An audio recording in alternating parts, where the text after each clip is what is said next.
بے موسم پھل تھے، بند کمرہ کوئی دینے والا نہیں ہے۔ حضرت زکریا نے سوال کیا، حضرت مریم نے جواب دیا کہ اللہ نے دیے ہیں، ان موسموں کا اگرچہ پھل نہیں ہے، اللہ کے یہاں موسم کی کوئی قید نہیں ہے، وہ جب چاہتا جسے چاہتا بغیر حساب کے دیتا ہے۔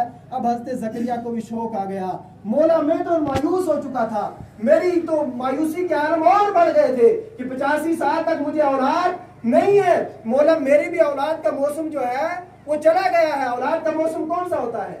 20 25 50 سال تک، اس کے بعد اولاد کی امید ہوتی ہے، کسی کو نہیں ہوتی ہے۔ حضرت زکریا نے بھی سوچا میری اولاد کا موسم چلا گیا ہے، میری اولاد آنے کا بھی موسم نکل گیا، مجھے اولاد نہیں ہو سکتی۔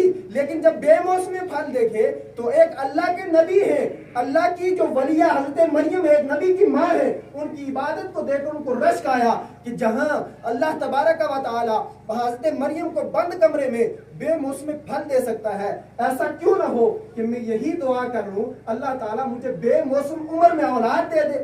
اب یہ سوچ جیسی آئی، اب جیسا ہی یہ ذہن میں آپ کے ہاں یہ سوچ آئی، سوچنے کے بعد اب ہونا یہ چاہیے تھا حضرت زکریا نیچے جاتے، بیت المقدس نیچے تھا، یعنی کہ خانہ کعبہ پہلا جو تھا، کعبہ قبلہ اول وہ نیچے تھا، اوپر تو کمرہ تھا، وہاں مانگنے کی ضرورت نہیں تھی۔ حضرت زکریا نے وہ نہ کیا کہ میں نیچے اللہ کے گھر میں جاتا ہوں، بلکہ وہیں قرآن پاک پر کہتا ہے ہنالک دعا زکریا ربا، اب وہیں کھڑے ہو گئے، کہیں اور نہیں گئے، وہیں دیکھا کہ یہ جو جگہ ہے جہاں مریم عبادت کر رہی ہے یہ اللہ کی کوئی نیک بندی ہے، اس کی یہ جو جگہ ہے برکت والی ہے، تبھی تو یہاں بے موسم پھل آئے ہیں۔ اب وہیں کھڑے ہو کر ہنالک دعا زکریا ربا، وہیں کھڑے ہو کر حضرت زکریا نے اپنے رب سے دعا کی، مولا میری اولاد کا موسم چلا گیا ہے، جیسے تو نے مریم کو بے موسم پھل دے دیے ہیں ایسے مجھے بے موسمی عمر میں اولاد کی نعمت سے نواز دے۔ ابھی حضرت زکریا جو ہے وہ دعا کر ہی رہے تھے، کھڑے ہی تھے، اتنے میں فرشتہ آتا ہے فنادته الملائکہ وهو قائم یصلی فی المحراب۔ پھر اللہ کا قرآن کہتا ہے کہ حضرت زکریا ابھی دعا کر ہی رہے تھے، فرشتہ آسمان سے آتا ہے اور حضرت زکریا کو کہتا ہے اے زکریا جا، تجھے رب نے یحییٰ کی صورت میں مریم کے صدقے میں بیٹا عطا کر دیا۔ سبحان اللہ۔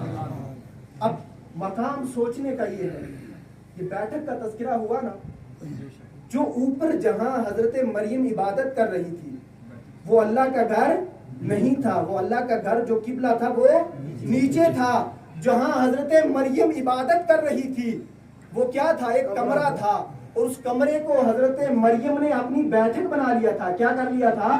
اس کو بیٹھک ہم کیوں کہہ رہے ہیں؟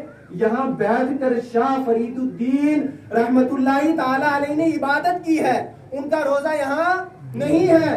ایسے ہی حضرت مریم نے بیت المقدس کے چھت پر بیٹھ کر کھڑے ہو کر عبادت کی تھی، وہ حضرت زکریا مریم کی کیا تھی؟